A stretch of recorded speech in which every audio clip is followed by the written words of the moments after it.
Mesdames et messieurs, bonsoir. Bienvenue sur cette émission Rendez-vous. Rendez-vous, c'est une émission qui reçoit les personnalités de la République.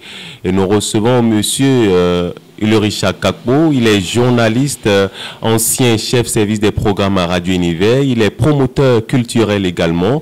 Il est l'organisateur du PRIMA, prix des meilleurs artistes en herbe du Bénin. Monsieur Ulrich Akakpo, bonsoir. Bonjour, monsieur le journaliste.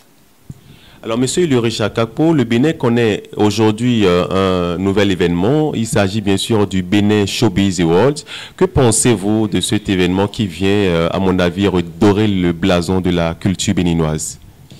Bénin Showbiz Awards, tout événement qui promeut l'activité culturelle ou un acteur culturel ne peut qu'être encouragé. Donc, nous pouvons dire bienvenue à cet événement. Aujourd'hui, il y a trop de bruit autour de cet événement, justement. Pour les uns, c'est que c'est mal organisé. Pour les autres, les bonnes personnes, la cible même n'est pas touchée. Que pensez-vous de ce tohu-bohu qui court aujourd'hui la toile?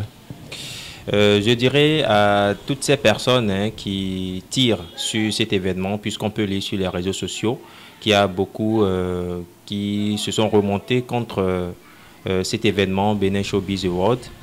Je pense que ces personnes ou ces acteurs devraient aller chercher les membres d'organisation ou l'organisateur de cet événement et leur poser leurs questions. Il ne s'agit pas de rester sur les réseaux sociaux et de critiquer.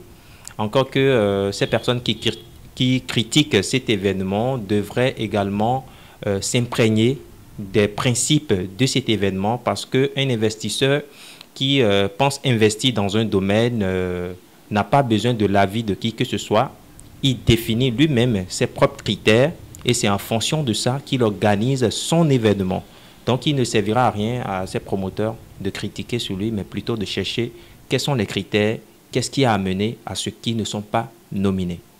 Alors justement, beaucoup pensent qu'il y a trop de ratés parce que l'organisateur principal de cet événement n'est pas du domaine de la culture. Quel est votre avis là-dessus? Est-ce qu'il faut forcément être un acteur culturel avant d'organiser un événement culturel? Je ne pense pas. Quand vous avez votre argent et que vous voulez investir dans un domaine, vous pouvez ne pas être du domaine. Forcément, cet investisseur a sondé le terrain et a su que dès qu'il va investir, qu'il aura de la rentabilité. Donc, même s'il n'est pas du domaine, ce qui est sûr, il aura une équipe d'inspection qui va interpeller des conseillers qui sont des conseillers avertis du domaine qui vont l'orienter pour l'organisation de son événement. Donc, vous n'êtes pas obligé d'être d'un domaine avant d'investir dans le domaine, du moment où vous avez des personnes, des intellectuels qu'il faut et qui vont vous orienter à mieux organiser votre événement, vous le faites.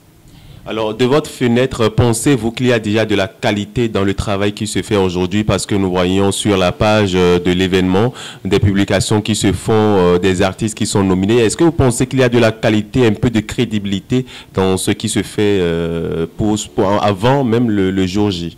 Par rapport à la qualité, il faut déjà partir des visuels, d'accord, qui se déposent sur leur page. C'est de la qualité, ça montre que c'est un travail de fond qui se fait. Et d'abord, ceux qui ont été nominés ne sont pas restés inconnus du showbiz béninois. Et autre chose, c'est accompagné par le ministère de la Culture. Donc, c'est un événement déjà considéré par les autorités. Est-ce que vous avez des recommandations pour la réussite de cet événement ou à l'avenir? Qu'est-ce qu'il faut améliorer parce que tout n'est pas forcément rose?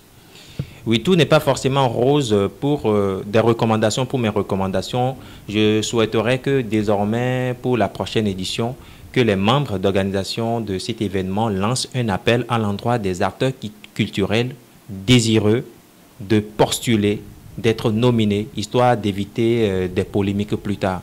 Parce que dans les autres pays, on donne l'accès à tout le monde d'aller postuler et après le comité qui décide du choix des personnes qui seront nominées avant d'aller au lauréat, examine le dossier de chacun avant de les nominer, histoire de permettre à tout le monde d'y participer, puisque nous sommes en démocratie. Mais puisque cette étape a été sautée, est-ce qu'il n'y a pas un peu de copinage?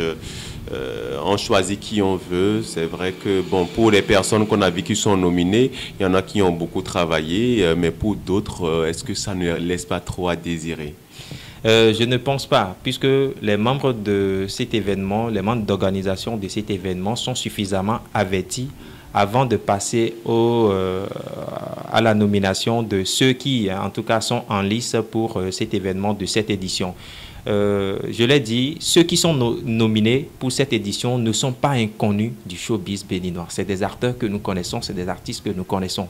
Donc, c'est déjà une étape à saluer. Le reste, plus tard, ils vont corriger au fur et à mesure. Ce n'est pas du copinage. Enfin, moi, je pense que ce n'est pas du copinage parce qu'on a retrouvé des artistes qui sont de taille, des artistes aussi qui sont en développement. Donc, c'est déjà un effort considérable à l'endroit de ces organisateurs. Recommandez-vous cet événement? Vous le soutenez? Tout à fait. Je soutiens à 100% cet événement parce que ça promeut les acteurs culturels. Et dans le showbiz béninois, il y a très peu d'événements qui aident surtout les promoteurs culturels à être sous les projecteurs, à être récompensés. J'aime bien. C'était votre émission Rendez-vous. On recevait Ulricha Kakpo, journaliste, promoteur culturel, manager d'artistes. Prenez le rendez-vous pour la semaine prochaine. Restez DBTV.